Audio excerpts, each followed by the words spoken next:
hard work earns wealth and advancement.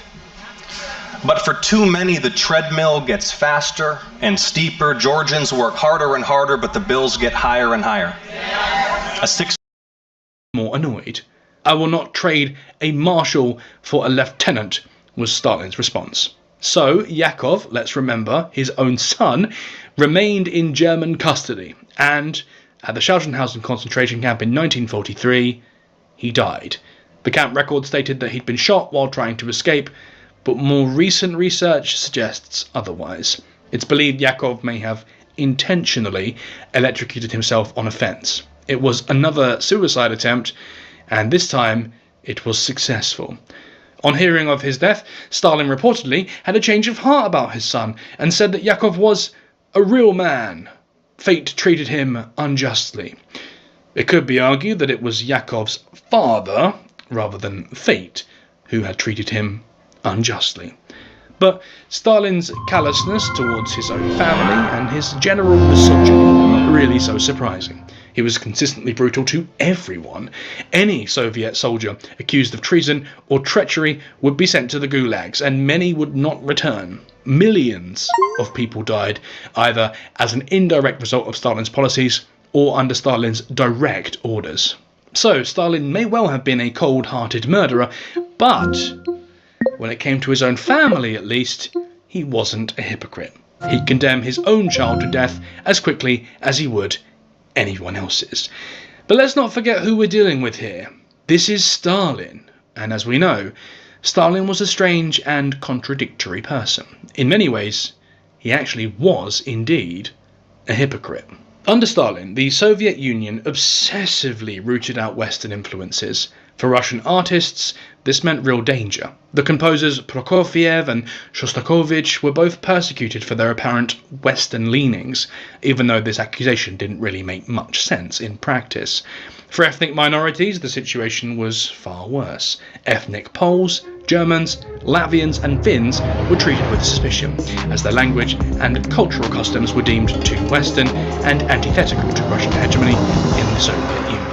In 1937, the NKVD conducted a purge of these minorities with Stalin's blessing, and around 250,000 people were executed as a result. And so you'd imagine that Stalin would live by these actions. You'd think he must have been an avowed enemy of all things Western and a staunch supporter of all things Russian and maybe Georgian, but you'd be wrong. While the NKVD were conducting their ethnic cleanses, in the private environs of his own dacha, Stalin was immersing himself in Western culture. He was a particular fan of the Hollywood director John Ford, who crafted sweeping cowboy flicks that were about as American as you can get. Montefiore has suggested that Stalin's solitary, pitiless and messianic narcissistic tendencies made him see himself more as a lone cowboy, but he may have just liked a good Western. Tarzan the Ape Man and the 1943 comedy musical His Butler's Sister were other Hollywood favourites of Stalin. But perhaps even more surprisingly, Stalin kept a special place in his heart for the work of Charlie Chaplin. Stalin allegedly wept during the climax of Chaplin's film City Lights. What he made of Chaplin's anti-totalitarianism piece The Great Dictator we aren't sure of, but he was certainly aware of it, and he approved its ban in the USSR. As well as an interesting culture during his time at the head of the Soviet Union, Stalin was also known to take an interest in science. As you might expect from Joseph Stalin, this interest in science was often deeply unhealthy and downright odd. We need to be a little bit careful when we talk about Stalin and science though, because the idea of Stalin as a mad scientist doing his own weird experiments has been used to mythologize the man over recent decades, but this simply is not true. So we need to be clear. Stalin wasn't working in any labs himself, but he was bankrolling and backing some pretty bizarre, often disturbing research. One person who had Stalin's backing was Trofim Lysenko. Lysenko was an agricultural scientist who presented a new, inherently Marxist way of looking at genetics. For Lysenko, classical genetics was fascist science, which was of course music to Stalin's ears. While it's true that fascists use spurious genetic science like eugenics to further their own ideas, Lysenko took his own view way too far. He rejected important ideas like hereditary characteristics and implied a whole new genetic approach to agriculture. This resulted in the imprisonment and execution of lots of legitimate scientists, as well as repeated crop failures and famines. Alexander Bogdanov was another scientist who had Stalin's backing. He believed in blood transfusions that would create super beings and greatly extend the human lifespan. Stalin never personally tried Bogdanov's techniques, which was probably lucky for him. The scientist died in 1928 after carrying out a blood transfusion on himself, which went horribly wrong. Other science experiments were designed to cause direct harm. Stalin gave the NKVD the green light to test their lethal poisons on prisoners in the Gulag system. This led to the creation of Laboratory 12, overseen by Grigory Maryanovsky. Maryanovsky adopted a methodical approach, specifically targeting prisoners with different physical attributes to get a comprehensive view of how his poisons were working. Many people died as a result, often in grotesque agony. But the weirdest and most infamous of all the Stalinist science experiments was the human-ape hybrid. Again, I need to stress that Stalin wasn't doing this weirdness himself, but it's likely that he knew about and supported the research. It was Ilya Ivanov who had the idea of melding human and ape DNA to create a super warrior. Basically, this would be a new form of soldier with an enormous threshold for pain and who could be fed cheaply while deployed in the field. Ivanov's background was in artificial insemination of livestock, and while this gave him some expertise in hybridization, his further experiments all failed. With Stalin's backing, he travelled to French Guinea in West Africa, where he used human sperm to artificially inseminate female chimpanzees. These 3 test cases were intended to be the first 3 super warriors of the new Soviet hybrid army, but none of the chimpanzees became pregnant. Maybe he should have used Stalin's own genetic material, as that seemed to be much more effective. Let's remember those 4 children. Later though, Ivanov tried a reversed version of the experiment. He used monkey sperm to impregnate a group of Soviet female volunteers, but again, this failed. Ivanov subsequently fell out of favour and was arrested and exiled during the Great Purge and died in 1932. And, like the Great Purge, Stalin's interest in science may have been more fueled by paranoia than intellectual curiosity. Despite holding the Soviet Union in an iron grip, Joseph Stalin was wildly paranoid about those around him. In fact, he was paranoid about basically everyone. The Great Purge of 1936 to 1938 is a prime example of his bloodthirsty paranoia. After the assassination of Stalin's friend and ally Sergei Kirov in 1934, the leader unleashed a wave of terror across the country. More than 680,000 people were executed and 116,000 people died while imprisoned in the gulags. The true figure could be as high as 1.2 million dead, and these are not the actions of a man who is secure in his own self or in his own position. While Stalin could murder his own people with impunity, he couldn't really do the same to foreign leaders. He could, however, analyse them with science. When leaders visited the Soviet Union, Stalin's secret police would secretly gather samples of their excrement, which would be examined in a laboratory. A special toilet would be installed in the visitors' quarters, fitted with secret collection boxes. This bizarre and gross tactic was designed to evaluate the visitor's emotional and psychological state. The presence of chemicals such as potassium and tryptophan supposedly told scientists whether the individual was calm or nervous, presumably working like a sort of scatological lie detector. This method was used on the Chinese leader Mao Zedong when he visited Russia in 1949. What Stalin's scientists actually discovered by analysing Mao's excrement, we have no idea, but presumably Mao passed the test, as the USSR and the PRC remained closely allied for another 12 years. While Stalin backed this kind of analysis, he certainly wasn't getting his hands dirty by doing it himself. In fact, he wasn't getting his hands dirty at all. Stalin apparently suffered from a number of phobias, one of which was an obsession with dying in his bed, which caused him to work late into the night and may have helped to develop into hypnophobia, or a fear of sleep. A series of air crashes in the Caucasus also made Stalin severely distrustful of air travel, but this one may not have been a phobia, so to speak, and more just a healthy suspicion of Soviet technology. He flew into Tehran for the 1943 conference quite happily on an American Douglas aircraft. But Stalin is most famous for his germophobia. and so would have had no part in handling the waste of international leaders. Several of those close to him remarked on his constant hand-washing and obsession with cleanliness. Outwardly, this could be a sign of weakness, but many analysts believe that it was part of Stalin's violent narcissism. The psychologist Francesco Gallo has written that Stalin exhibited signs of narcissistic personality disorder. According to Gallo, quote, "The intensity of the emotional experiences produced by narcissism in combination with actual dangers could produce remarkable levels of anxiety, worry and uncertainty." An obsession with germs also aligns with Stalin's broader obsessions about contamination. We've already seen how Stalin ethnically cleansed large sections of his own population, but this obsession manifested itself in other ways too. Stalin's battle with the Jewish Leon Trotsky for the soul of the Communist Party led to a profound anti-Semitism in Stalin. For Uncle Joe, Jewish influence in Russia, and in the Communist Party in particular, was its own form of contamination. Nikita Khrushchev would later say that Stalin advocated arming Ukrainian factory workers so that they could, quote, "beat the hell out of those Jews." Stalin also apparently said that every Jew is a potential spy. Whether he was fighting germs, Jews or Germans, Stalin was fanatical in his battle against his perceived enemies. But all this paranoia surely had an aim.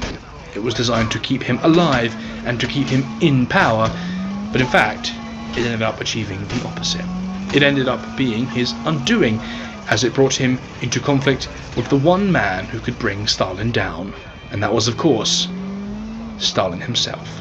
The leader became increasingly erratic and odd in his final years, which inspired neuroscientist Vladimir Hachinsky to study the Soviet premier for his celebrated paper Stalin's Last Years, Delusions or Dementia. According to Hachinsky, Stalin increasingly withdrew from official functions, and he muttered menacingly to his close associates that it was time for another purge. The leader had suffered from physical ailments his entire life, most notably high blood pressure. This would lead to a series of strokes and eventually caused the massive hemorrhage that claimed his life. It's tempting to say that this was an example of go around and find out.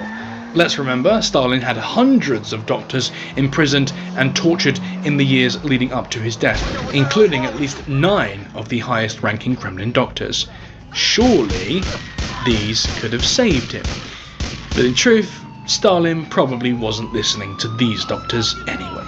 Rather than take medical advice from medical professionals, Stalin instead turned to a vet and treated his hypertension using iodine drops, which would have been basically useless. This has led Hachinsky to conclude that Stalin likely developed a number of blood clots in his brain, which disrupted his cognition and behaviour.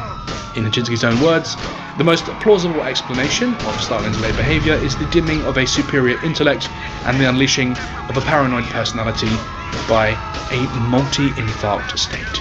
So, perhaps Stalin was a victim, undone by poor medical advice, leading to a breakdown in brain function. Maybe it is harsh to call the man weird.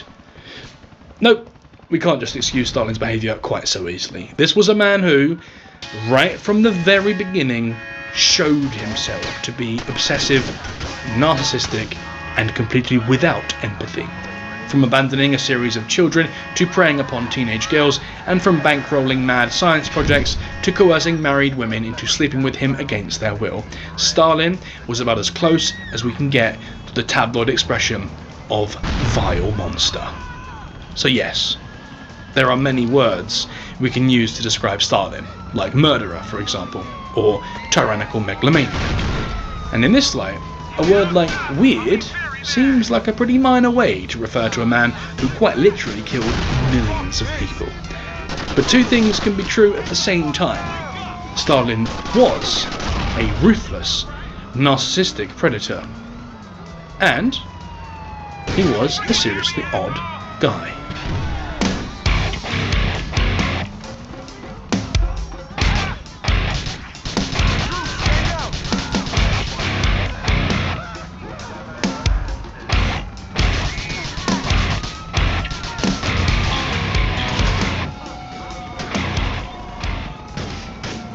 Modern SpongeBob sucks. The stories lack meaning. Every character has been flattened into a single exaggerated personality trait. The animation itself looks way too polished, and the endless amount of spin-offs are just plain disrespectful. Nickelodeon has squeezed every last doubloon they possibly can out of that sponge. And no, it's not just because we grew up. The decline of SpongeBob SquarePants can be traced back to one specific moment in 2005, because the creator of the show, Stephen Hillenburg, never wanted the show to continue after season 3. But once Hillenburg stepped away, and especially after his death, the network transformed SpongeBob into a content machine that totally ignores the vision and the soul of its original creator. Am I really gonna defile this grave for money? Of course I am! The story of SpongeBob isn't about the animation, it's about the animator, because like most creations, the humans behind them are often what make them so special. The greatest Nickelodeon show of all time wasn't created by some animation expert or a corporate product design team. He was a marine biologist who liked to create weird little sea creatures in his free time. Stephen Hillenburg wasn't a big dreamer. He didn't have Hollywood aspirations. He was very grounded and rooted in reality, which is why he never thought that being an artist was a real career path. Lucky for him, he was also extremely interested in marine science. His practical life plan was that he could get a job in his field and maybe get to express his inner artist here and there. I was minoring in art, and I had teachers in the art department saying, "What are you doing? Why aren't you in the art school?" I guess I thought, well, I do this, I like marine biology and science, and I'm an artist, so I'll end up making exhibits or working at a museum or something. I just immediately put the two together. What were you painting? Were you painting sort of realistic, classical realism of fish? These weird, surreal landscapes. Oh, okay. Yeah, with humans. After college, Steve got a job at the Ocean Institute in California. He enjoyed teaching children about marine life around Dana Point, where he spent a lot of his time studying invertebrates in coastal tide pools, which consisted of aquatic animals without backbones like starfish, crabs, octopi, and the sea sponge. One day, Steve's boss asked him if he could use his artistic skills to make a comic book project for incoming children. Steve didn't realize it then, but he just casually made the blueprint for one of the most successful cartoons of all time. After that, for years, he contemplated pursuing a career in art because all of his free time went to creating sculptures, drawings, and even films. But he still loved marine science and the consistent, reliable paycheck that came with his job. But then in the early 90s, his work got recognized by Nickelodeon showrunner Joe Murray, who gave Steven a job as an animation director for Rocko's Modern Life at the network. While working at Nick, one of his co-animators read the Intertidal Zone comic he made 5 years earlier and convinced Steve to try to build his own show from it. And then Martin was looking at the Intertidal comic that I had, and he said, "What are you, crazy? This is your show right here." Steve developed early concepts starting with the main character, Sponge Boy. Steve loved how resilient sea sponges are. They've done studies where people put them in a blender only for the sea sponge to return to its natural form and stay alive. He could use Sponge Boy as a flexible character that could morph into crazy shapes, but he felt that it would be funnier if he resembled a kitchen sponge rather than an actual sea sponge, hence the square shape. Now Steve wanted this character to be an adult, but to have a childlike innocence, no hate in his heart, and oftentimes no adult logic to prevent him from getting into silly situations. I would say the show is really about life. After they learned Sponge Boy was already copyrighted, he chose the name SpongeBob SquarePants. And what's incredible is how much every single detail in the show was intentionally inspired by his marine science background. What is he living in a pineapple? Why is he living in a pineapple? And first of all, my logic was, it's Hawaiiana. The pineapple in some cultures represents friendship. Like in England, I think you'll see a door knocker. It's all over because that meant welcome. Yeah, it makes sense that he would live in the pineapple, right? Because he's friendly. Every aspect of the show was loosely logical and funny at the same time. SpongeBob's closest friend is a starfish named Patrick Star, who is the dumbest character of the show because actual starfish don't have brains. The owner of the Krusty Krab and SpongeBob's boss, Mr. Krabs, was based on the manager of a Maine seafood restaurant where Steve worked as a teenager. Mr. Krabs' entire identity surrounds his obsession with money and exploiting his workers and customers for profit. He's what people would call a bottom feeder, and crabs in real life feed on things at the bottom of the ocean. Sandy Cheeks is a squirrel from Texas who wears an astronaut suit that keeps her alive underwater. It was Steve's attempt at making a strong female character that embodied the adventurer's spirit during the space missions to the moon overseen from Houston. Squidward Tentacles is actually Steve Hillenburg's way of joking about the other half of his real-life personality. He's a pretentious, aspiring artist, a mediocre band geek, and his name doesn't match his octopus body, representing the internal confusion with his own artistic identity. Squidward's his name, but he's an octopus. I like the round head, but Squidward is funnier than Octoboy. Squidward is this curmudgeon, snotty, aloof, a wannabe artist. In a way, Squidward is the guy I can identify with most. See, Squid belongs to some of those music societies, right? The clarinet, undersea clarinet society. Yeah, he's into interpretive dance and any kind of snobbery incorporated he would be into. Subscribes to Fancy Living Digest. Anything that SpongeBob's not into, Squidward probably into. Steve got to be as creative and absurd as possible while creating his own show, and yet everything is there for a reason. While SpongeBob lives in a friendly pineapple, Squidward lives in an Easter Island head that plays on his big-headed ambitions. Patrick is an idiot who literally lives under a rock. Mr. Krabs runs a restaurant shaped like a giant lobster trap, along with living at home with his whale daughter, Pearl, in an anchor. Plankton owns the Chum Bucket restaurant that is always empty. Chum in real life is bait made out of dead fish to attract sharks. Since Plankton's potential customers are all fish, they probably don't want to partake in cannibalism. Sandy lives in a dome under the sea, inverting the phrase fish out of water to a mammal out of the air, and the town they live in is called Bikini Bottom. Most of us think about a bathing suit, however, it is also a dark humor reference to the Bikini Atoll nuclear site, which is located in the real-world country of the Marshall Islands. 67 nuclear weapons tests were carried out from 1946 to 1958, including the explosion of the first H-bomb. I personally love this detail because if there were talking sea creatures in a town in the ocean, it probably would have happened after nuclear radiation mutated all the living organisms. All of this is to say that Steve was arguably more of a pure artist than most traditional animators, and it's the loose logic that turns a good cartoon into a great cartoon. And even though Steve wasn't the most confident guy in the world, he knew he had a great idea, and he fought Nickelodeon hard to keep his idea from being destroyed. At the beginning, people give you notes and you have to fight back. It was a new show, and no one knows if a new show will work. Nick had decided it didn't want any more animal shows and wanted stories with kids, like Hey Arnold. They actually wanted to make Arnold Under the Sea and make SpongeBob a child. I said, no, that's not the show. In fact, Hillenburg almost walked out and refused to work with Nickelodeon until they came to a compromise. SpongeBob would go to school like a child, but it would be a boat driving school for young adults taught by a character named Mrs. Puff. And although the fandom now loves Mrs. Puff, this is the harsh reality of working with a corporation. You have to make concessions for the sake of making your bosses and executives happy, which is something that Hillenburg would grow extremely tired of in the coming years. But creating the animated world is only half the battle. Steve now needed the right voice actors to bring these characters to life.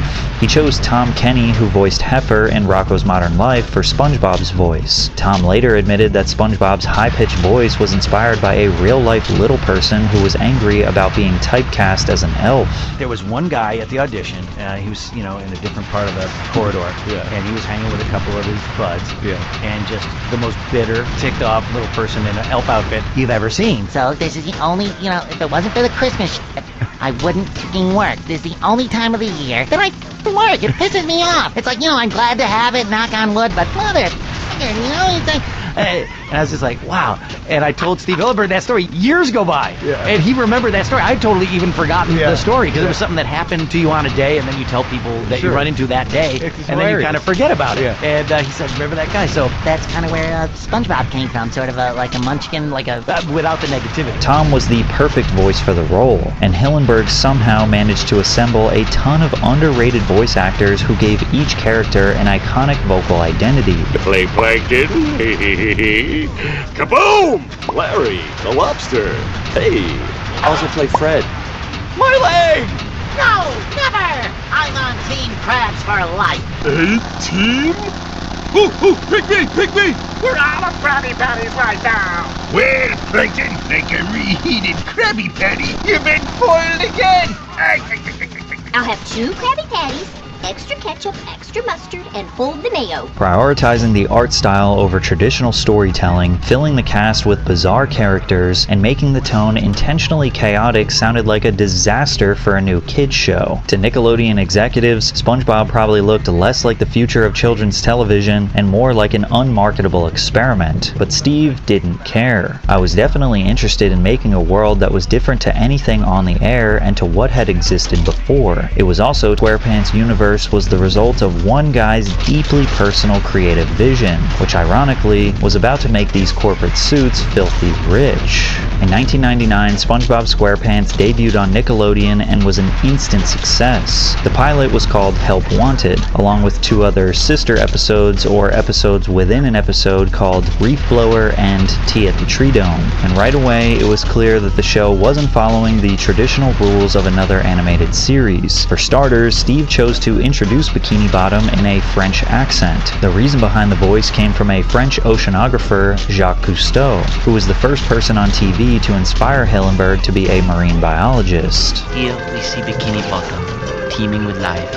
home of one of my favorite creatures, SpongeBob SquarePants. Yes, of course he lives in a pineapple, you silly. And even for an animated show, SpongeBob was surprisingly colorful. The entire landscape was painted in light blues and greens with fine sand and rays of light all over to simulate the feeling of being underwater. But once again, if anything was beautiful or deep, it also came with something absurd to balance it out. Like how the Hawaiian t-shirt flowers in the sky and sand looked like how they were drawn by a little kid, or how buildings in the backgrounds always looked like massive pieces of coral made out of metal. SpongeBob had the world's loudest foghorn alarm clock to make sure he was awake at the same time every day. He had a pet sea snail named Gary that was always annoyed and meowed like a cat. He had a closet full of the same exact SquarePants outfits. Instead of lifting weights, he lifted stuffed animals, to show he was extremely ambitious but adorably innocent. He hyped himself up, saying his signature catchphrase, "I'm ready," and his neighborhood friend Patrick popped out from his rock to support SpongeBob in his quest to live his lifelong dream to be a fry cook at the Krusty Krab. Additionally, most animated shows at the time were drawn on model, meaning they stuck to a fixed style guide to maintain consistency from frame to frame. However, SpongeBob SquarePants was created using off-model animation, meaning that every time you looked at SpongeBob, he was never exactly the same. His tie could be smaller, his face could be longer, his teeth could be bigger, but most importantly, his body and face was essentially elastic, so he could be stretched and transformed to literally wear his emotions, which meant that the writers didn't just have to rely on dialogue to tell their story or prove their point. They could visually tell stories by changing SpongeBob's physical form. And beyond off-model, Hillenburg's SpongeBob wasn't afraid to use really impressive sketching and painting to add drama to the scene. For example, when SpongeBob and Patrick meet Sandy in Tea in the Tree Dome, SpongeBob spends his first time in open air. Patrick makes SpongeBob believe that all he has to do is be fancy, telling him to keep his pinky up no matter what, but soon SpongeBob starts to slowly die in the tree dome and Patrick stupidly tells SpongeBob to ignore water and keep his pinky raised. When they zoom in on his drying face, the details look closer to fine art rather than a cartoon. Of course, none of these techniques on their own were technically new, but SpongeBob SquarePants had put them together in a way that redefined modern animation.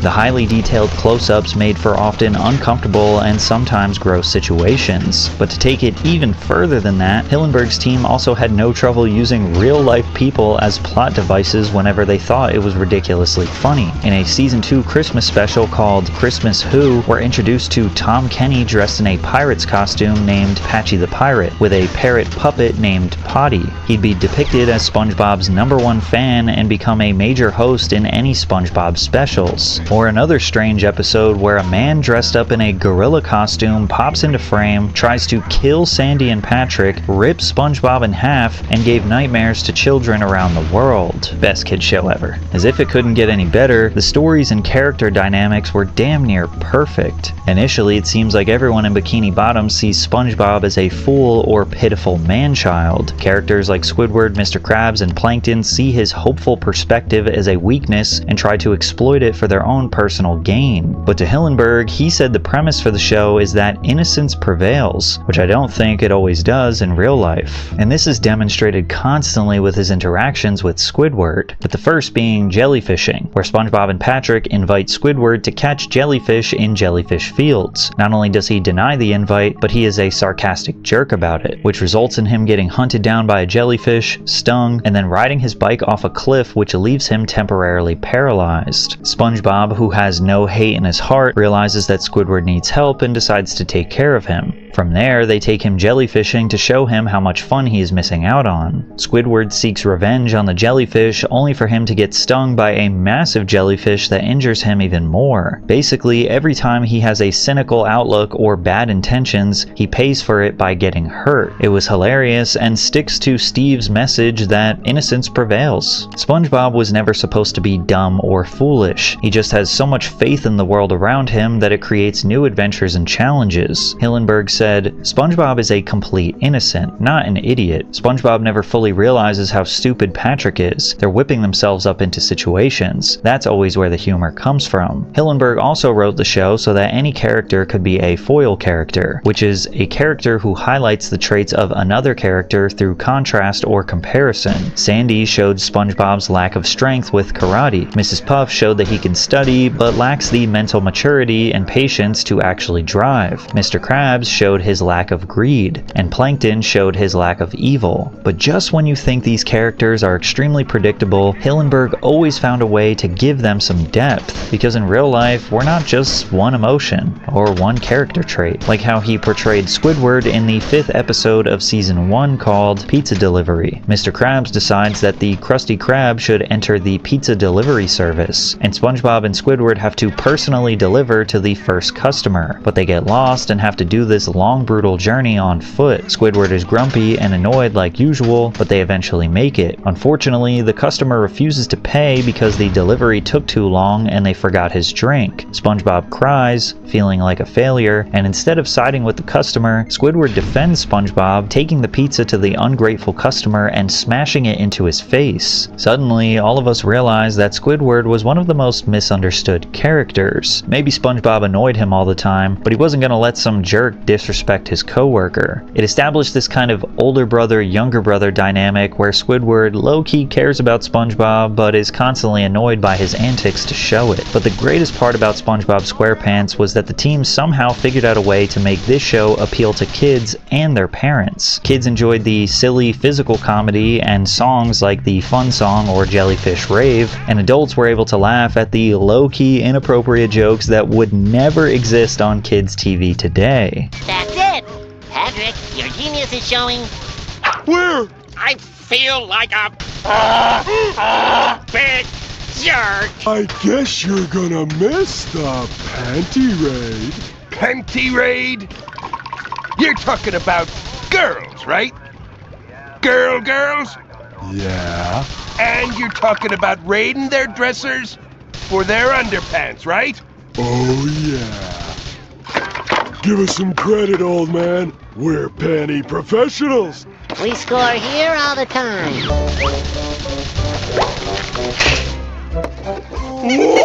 By the end of Season 2, it wasn't just a cult classic. SpongeBob's face alone was a marketing goldmine, with images of SpongeBob and the other characters appearing on items ranging from thong underwear to boxes of macaroni and cheese. Sales of merchandise related to the show reached $750 million. He quickly became a cultural icon, and by Season 3, the show really had reached its peak. 3 of the major standouts were Club SpongeBob, where Squidward is stranded with Patrick and SpongeBob while they follow a mechanical magic conch. Squidward doesn't believe in the power of the conch, but ultimately gives in when they get everything they wish for. Or the Idiot Box, where SpongeBob and Patrick purchase a massive TV with the intention to throw it out and only play inside the box it was delivered in. Squidward takes the TV from the trash thinking he got the better deal, but realizes that television leaves him feeling bored and empty inside. It was a fun way to show children that you don't need TV to explore new worlds if your imagination is strong enough. But the season favorite has to be Chocolate with Nuts, where Patrick and SpongeBob try to get rich by selling chocolate bars as entrepreneurs. They keep getting scammed by a cruel salesman while running away from a fish screaming chocolate at the top of his lungs, and it's only when they can't run anymore that they realize the maniac is willing to give them a small fortune. It was the kind of season that made SpongeBob look like the next Simpsons but for kids. There was nothing they couldn't do, and it had the potential to never end. But just as SpongeBob was becoming a worldwide phenomenon, Steve Hillenburg wanted it to be done. "I definitely need a break,"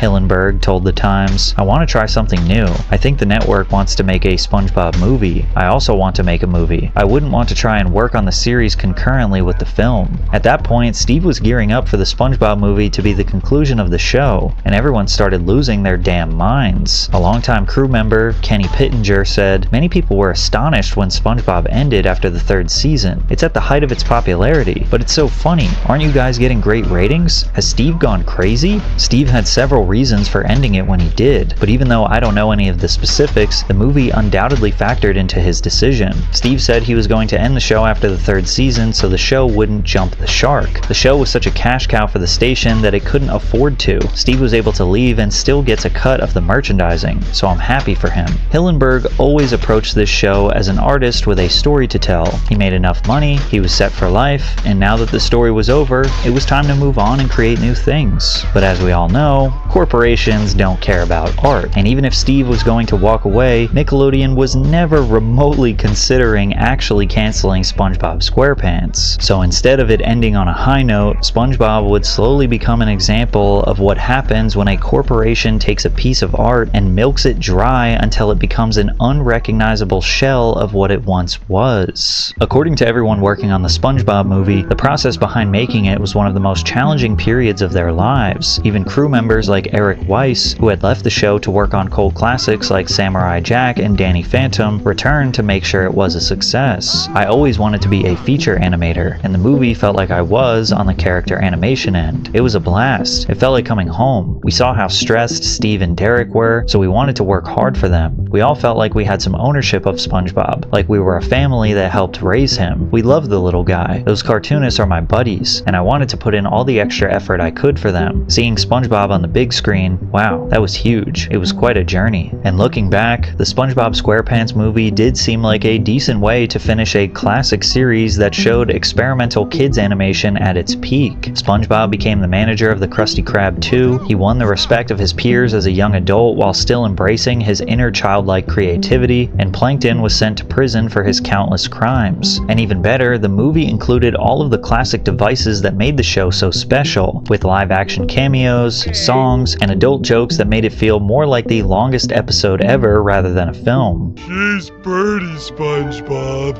Here, take this. What's in here? It's a magical bag of winds.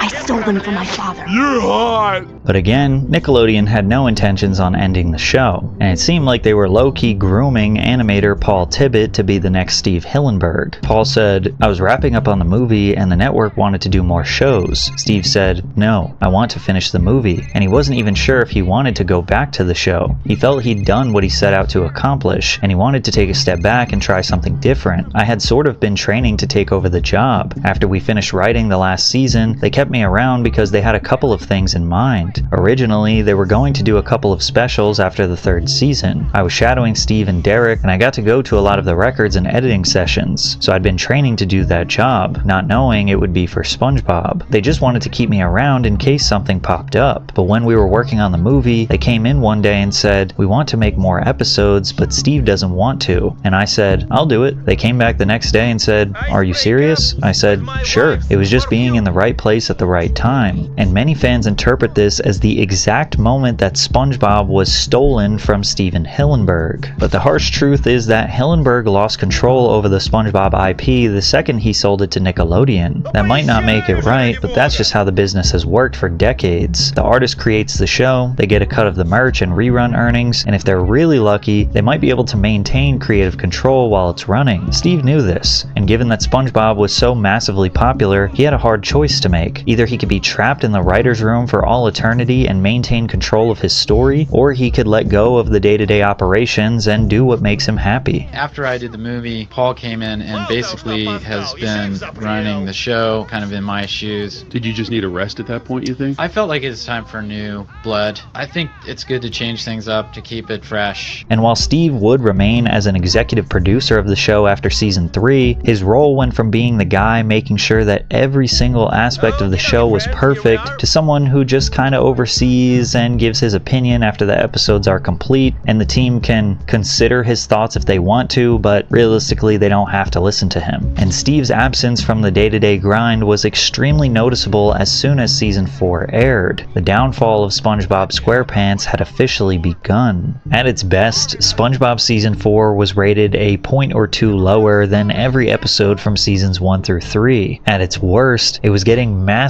by a disappointed fanbase that felt that the spirit of the original SpongeBob was fading away. The only halfway decent episodes in my opinion were Krusty Towers, where Mr. Krabs turns the Krusty Krab into a hotel, and Skill Crane, where Squidward gets addicted to winning a prize from a claw machine. But even still, the captivating storytelling was missing. It felt boring, and this only spiraled out of control in later seasons, where a lot of fans felt like it wasn't even the same show anymore, but more like a knockoff that took its place and destroyed the characters. Over the next 10 years, the SpongeBob writers reduced the characters significantly through a process called Flanderization. It was originally named after Ned Flanders from The Simpsons, who was originally depicted as a friendly, generous Christian neighbor and a model father, husband, and citizen, making him a contrast to Homer Simpson. As seasons progressed, however, he became increasingly obsessively religious to the point where he eventually embodied almost every negative stereotype of the God-fearing, Bible-thumping American Christian evangelist. And it applies to any character. It's the act of taking a single, often minor action or trait of a character within a work and exaggerating it more and more over time until it completely consumes the character. This got so bad that SpongeBob fans refer to season 6 through 9 as the Dark Era. For Squidward, the complaints mainly stemmed from what is referred to as Squidward torture. In early episodes, Squidward would be a jerk, which led to him getting a deserved and silly punishment. What changed is that he would start getting unfairly treated or, at worst, tortured for seemingly no reason. In Choir Boys, Squidward desperately wants to perform at a concert, only for SpongeBob's non-stop screaming to literally destroy his throat and ruin the opportunity entirely. In Boating Buddies, Squidward gets trapped, spending the day with SpongeBob, leading to him being falsely arrested and publicly embarrassed despite doing almost nothing wrong. Squid's Visit takes it even further, with Squidward finally escaping SpongeBob, only to discover SpongeBob has secretly recreated his entire house inside his own home, turning the episode into something that feels like a genuinely unsettling Black Mirror episode instead of silly and funny. Episodes like Slide Whistle Stooges and Giant Squidward kept pushing this same formula. Squidward wasn't really a flawed, misunderstood character getting comedic payback anymore. He was just plain miserable and being tortured for it. And over time, that subtle shift completely changed the tone of the show, leading to this extremely dark joke. I can't seem to get happy. Maybe this will help. For Sandy Cheeks, it was more about how she became more and more obsessed with science than anything else. The dimensions of her personality as a strong Texan with nothing to lose were mostly replaced, making her just feel kinda dull. Sandy's rocket was literally the only time in the older episodes where she showed an interest in science. Then, right out of nowhere, she's suddenly obsessed with it. Now, a lot of the newer episodes are just her dumb experiments. But what they did to Patrick Star could be the worst of them all. He's always been a dumb sidekick for SpongeBob, but he never did anything with the intention to harm people. Hey, Patrick, are you angry too? Yeah. What's the matter? Can't see my forehead. During the Dark Era, they made him insufferably dumb. No charm at all, just one brain cell. Like in The Splinter, where SpongeBob gets a splinter in his thumb and calls Dr. Patrick, whose office is in the Krusty Krab dumpster. Patrick then starts the exam by chewing on SpongeBob's foot, and then he gets mad when SpongeBob says that's not helping. From there, instead of trying to pull the little piece of wood out, Patrick decides to hammer the splinter deeper into SpongeBob's thumb and then rubs garbage all over it to reduce the swelling. Like, at this point, this isn't even just Patrick being dumb. Like, it almost seems like he's just intentionally trying to cause harm. The writing here is so lazy that it goes beyond dumb. It's just nonsensical. Doctors' offices are supposed to be clean, so they put Patrick in a dumpster. You're supposed to pull the splinter out, so Patrick pushes it further in. The wounds are supposed to be sterile so they don't get an infection, and he puts garbage all over it. Just making Patrick do the opposite of what he's supposed to do is nonsensical. There's no charm. Like, he used to have this charm to his dumbness. Like, in a way, Patrick was so dumb that you almost thought he was onto something. Oh, if only I knew how to work this thing. Let me take a look at it. You know what the problem is? What? You got it set to M for Mini, when it should be set to W for Wumbo. And as if the new writing wasn't bad enough, Patrick from here was often depicted as extremely selfish, cruel, and weirdly aggressive towards SpongeBob in newer episodes. In Yours, Mine, and Mine, Patrick is particularly insufferable as he tries to force SpongeBob to share his toy with him. Hey, Patrick, have you met my new toy? Don't you mean our new toy? Our new toy? It came from the meal that we're sharing. Sharing? Remember, sharing is the most wonderful feeling in the world! Like dancing with a magical seahorse through an enchanted kelp garden. Remember those words, SpongeBob? I didn't say that, but I guess we can share, Patty Pal. And in Stuck in the Ringer, SpongeBob gets trapped in a towel wringer so he can't move his arms, hands, or even swallow his food. Instead of trying to efficiently help him out, the writers again make Patrick do the opposite thing that he should do, and he decides to glue SpongeBob to the ringer, thinking it will fix it, but it traps SpongeBob even more. From there, Patrick decides to take SpongeBob to the carnival while he has an amazing time, and SpongeBob has to sit there and watch how much fun he is having without him. When SpongeBob finally defends himself, Patrick cries and the whole town sees SpongeBob as the bad guy. You know, kid, your body isn't the problem. It's your heart. You deserve what you've gotten. Come on, we're out of here. SpongeBob then falls into a deep depression and Patrick comes over, cries again, and his tears melt the glue, which allows SpongeBob to break free. And then they literally make SpongeBob say the lesson to be learned from this story in the end. I guess crying does solve your problems after all. Not only is this terrible, nonsensical, and not even remotely funny, I've never seen them have to explain the point of an episode at the end. It's also increasingly obvious that SpongeBob has only been for kids after Stephen Hillenburg left. And it was always a kid's show, but what made it so different was the fact that parents could watch alongside their kids and enjoy it, so they could share laughs and make memories together. But SpongeBob acts and behaves more like a baby than ever before, making it unwatchable for adults. The characters don't feel like adults anymore. In the original show, while SpongeBob was childish, he never felt like a kid. He just felt like an optimistic adult with childish hobbies. But now, everyone just feels like a kid in an adult's body. But in the newer seasons, he just cries over stupid reasons. Breaking a spatula, tripping over his toe, ripping his favorite shirt, while several others just like it are hanging right behind it. Honestly, I cannot with the stupidity of modern SpongeBob. And most people's rebuttal is, bro, you're just getting older. But the crazy part is, this all started way back in seasons 4 and 5. A lot of us were still little kids at that time. I remember being like 9 or 10 and thinking these episodes just felt different. And now I'm just reanalyzing as an adult and seeing I was right. But it wasn't just the writing that negatively impacted this iconic show. SpongeBob's own animation was losing a lot of its initial charm. It started with subtle changes like better lighting and vibrant colors